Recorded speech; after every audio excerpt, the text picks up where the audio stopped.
Hello नमस्कार, कैसे हैं आप सभी। आशा और विश्वास है स्वस्थ और सुरक्षित होंगे। चलिए, मैं जिनेश्वर कुमार पुनः आप सभी को इस छोटे से परिवार में स्वागत करते हैं और चलते हैं आज के सेशन की ओर चला, जिसमें हम लोग पुनः आगे की ओर क्वेश्चन को देखने वाले हैं। बार बार हम कह रहे हैं कि ये जो क्वेश्चन है, क्वेश्चन एक क्वेश्चन नहीं है, इसमें बहुत सारे क्वेश्चन छुपे हुए हैं। तो इस सेशन को कंटिन्यू देखिए ताकि बहुत आपको मदद ये सेशन दे सकता है। ठीक है, चला अभी तक नहीं जुड़ पाए हैं इस सेशन से, इस परिवार से, तो जल्द से जल्द सब्सक्रिप्शन बटन को प्रेस कीजिए और बेल आइकन को प्रेस कीजिए ताकि आपको इससे लाभ मिल सके। अन्यथा थोड़ा सा दिक्कत है। अगर आप जुड़ चुके हैं तो हम कहेंगे कि इस सेशन को लाइक और अधिक से अधिक शेयर कीजिए। ठीक है, चलिए आप सभी का बहुत बहुत धन्यवाद। चलते हैं आज के सेशन प्रारंभ करते हैं, जिसमें हम लोग कुछ क्वेश्चन का डिस्कशन करेंगे। क्वेश्चन का सीरीज चल रहा है, इसी सीरीज में हम लोग पूरे चैप्टर बाय चैप्टर का क्वेश्चन हम लोग कर रहे हैं और देख रहे हैं। पूरा एकदम मेहनत लगन से हम लोग इस सेशन को प्रयास कर रहे हैं कि आप तक पहुंचाया जा सके। तो चला आज का जो हम लोग का सेशन है, जिसमें पहला क्वेश्चन मिलता है कि निम्नलिखित में किस में न्यूट्रॉन अनुपस्थित होता है। समझ में आ रहा है क्वेश्चन? कह रहा है क्वेश्चन कि निम्न में से किस में न्यूट्रॉन अनुपस्थित होता है। पिछले क्लास में हम बतलाए थे कि जो भी परमाणु होते हैं, इस परमाणु में मौलिक कण अगर देखा जाए, मौलिक कण, तो मौलिक कण 3 होता है, इलेक्ट्रॉन, प्रोटॉन और न्यूट्रॉन। प्रोटॉन और न्यूट्रॉन जो होता है यह न्यूक्लियस के अंदर होता है, नाभिक के अंदर होता है, जबकि इलेक्ट्रॉन इस नाभिक के चारों ओर घूमते रहता है। ठीक है, मतलब सभी परमाणु में यह 3 मौलिक कण उपस्थित होंगे। लेकिन कुछ ऐसे परमाणु है जिसमें न्यूट्रॉन उपस्थित नहीं होता है। इसका भी जवाब हम कल दे चुके थे।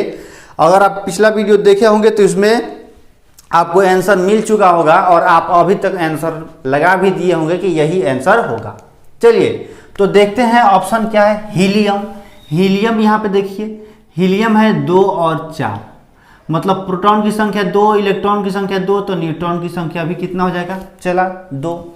आते हैं ऑक्सीजन के पास। ऑक्सीजन 8 और 16, तो इसमें भी प्रोटॉन की संख्या 8, इलेक्ट्रॉन की संख्या 8 और न्यूट्रॉन की संख्या इसमें क्या होता है? 8 होता है। बेरिलियम होता है Be 4 और 4 दूना 8।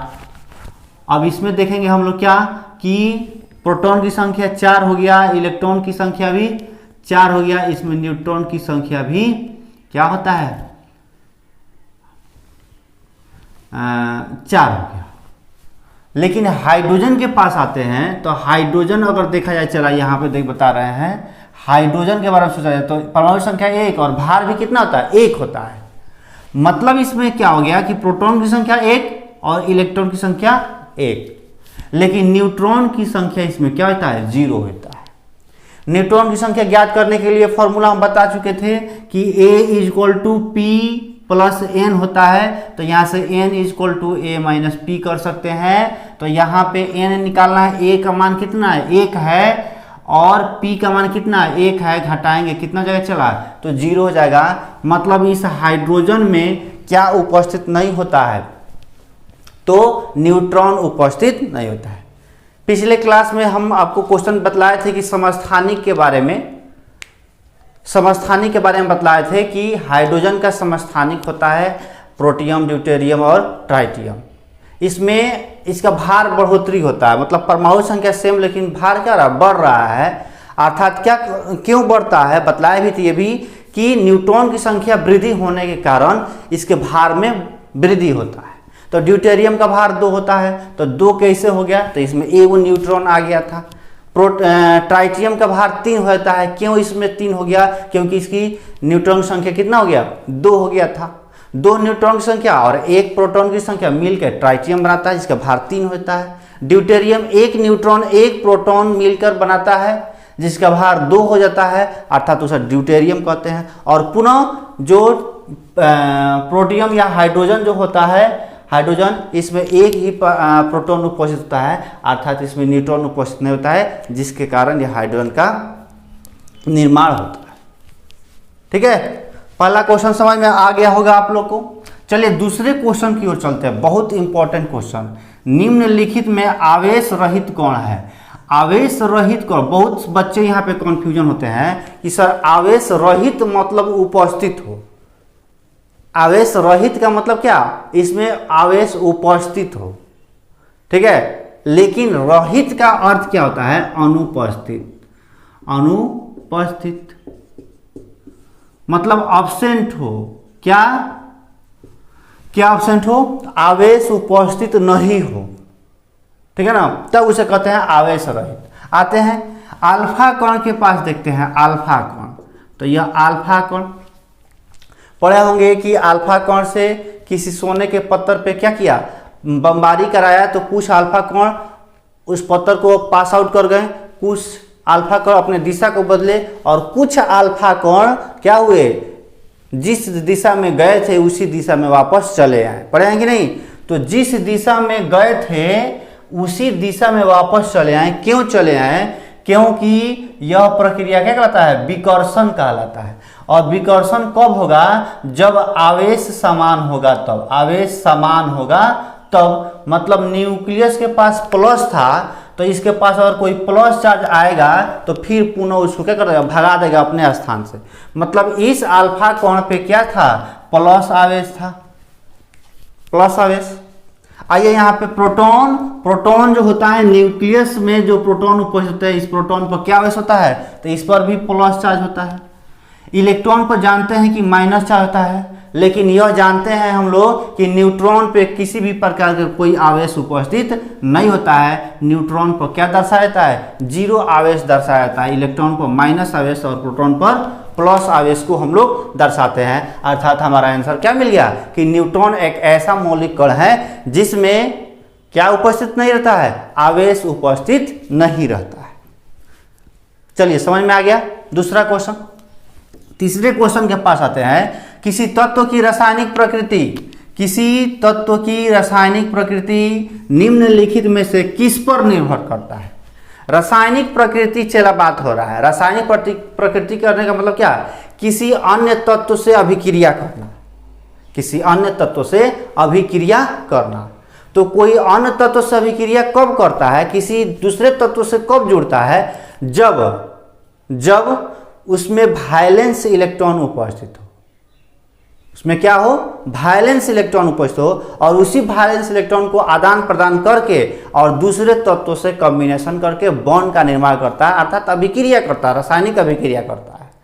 पढ़े होंगे रासायनिक अभिक्रिया में। रासायनिक अभिक्रिया किस पे निर्भर करता है? तत्व के संयोजी इलेक्ट्रॉन के द्वारा। किसके द्वारा? संयोजी इलेक्ट्रॉन के द्वारा। इस प्रोटॉन के द्वारा निर्भर नहीं करता है। आवेश क्या है? निर्भर नहीं करेगा। आवेश कब बनेगा? जब यह संयोजी इलेक्ट्रॉन उस तत्व से बाहर निकलेगा। बाहर निकला तो उसे प्लस चार्ज, और उस संयोजी इलेक्ट्रॉन में कोई अंदर आया इलेक्ट्रॉन तो उस पर माइनस चार्ज, तो आवेश तब बनेगा। निर्भर किस पे किया है? आवेश का निर्भर किस पे है? इसी संयोजी इलेक्ट्रॉन पर। और जब तक यह संयोजी इलेक्ट्रॉन अपना निर्भरता नहीं करेगा, मतलब आवेश का निर्माण नहीं करेगा, तब तक रासायनिक अभिक्रिया संभव नहीं होता है। तो मेनली क्या हो गया? संयोजी इलेक्ट्रॉन ही रासायनिक अभिक्रिया पर निर्भर करता है। हमारा आंसर क्या मिल गया? संयोजी इलेक्ट्रॉन। चलिए आते हैं, निम्नलिखित में से किस में ऋणात्मक आवेश होता है? बहुत बढ़िया क्वेश्चन। ऋणात्मक आवेश कह रहा है। अभी यहां पे बताएं हम कि अल्फा कण पर क्या आवेश? तो धन आवेश। धन आवेश क्यों होता है? चलिए बताइए। क्योंकि इसका निर्माण प्रोटॉन से होता है। अगर निर्माण पूछ दिया चला तो इसका निर्माण प्रोटॉन से होता है। बीटा किरण का निर्माण इलेक्ट्रॉन से होता है। किससे? इलेक्ट्रॉन से होता है। अर्थात यह बीटा किरण पर क्या आवेश रहेगा? माइनस आवेश होता है। क्या आवेश होता है? माइनस आवेश होता है। लेकिन जो यह अल्फा कोण है यह आवेश रहित होता है, मतलब इस पर किसी भी प्रकार कोई आवेश नहीं होता है। आवेश नहीं होता है। न्यूट्रल होता है। ठीक है, इससे आगे बढ़ा जाए, यहाँ पे देखा जाता है कि जो एक्स किरण है और गामा किरण है, इन सभी, यह दोनों एक ऐसे किरण है जिनमें पेनिट्रेशन क्षमता क्या होता है, सबसे अधिक होता है। पेनिट्रेशन क्षमता मतलब भेदन क्षमता कहते हैं, भेदन क्षमता सबसे अधिक होता है किसके पास, एक्स किरण के पास तथा गामा किरण के पास। कहा जाता है यह एयर में 10 से 100 मीटर तक यह पेनिट्रेशन कर सकते हैं। कितना मीटर तक, 10 से 100 मीटर तक पेनिट्रेशन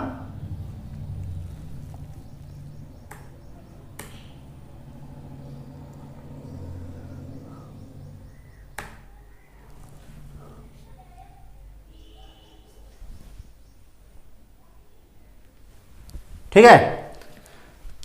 कितना देर तक, कितना दूरी तक, 10 से 100 मीटर तक क्या कर सकते हैं, पेनिट्रेशन कर सकते हैं। ठीक, तो आज के सेशन में हम लोग बहुत सारे क्वेश्चन देखे, आप देख रहे हैं, आपको समझ में आ रहा होगा यहाँ पे कि एक क्वेश्चन से हम लोग कितने क्वेश्चन को यहाँ पे देख रहे हैं।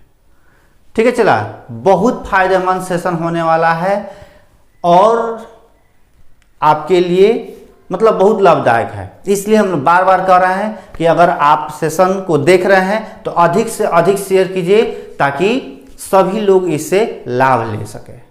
ठीक, आइए आज सेशन को यहीं पे खत्म करते हैं और मिलते हैं फिर अगले क्लास में कुछ क्वेश्चन लेकर आपके साथ। ठीक है, बहुत बहुत आप सभी का धन्यवाद। जय हिंद।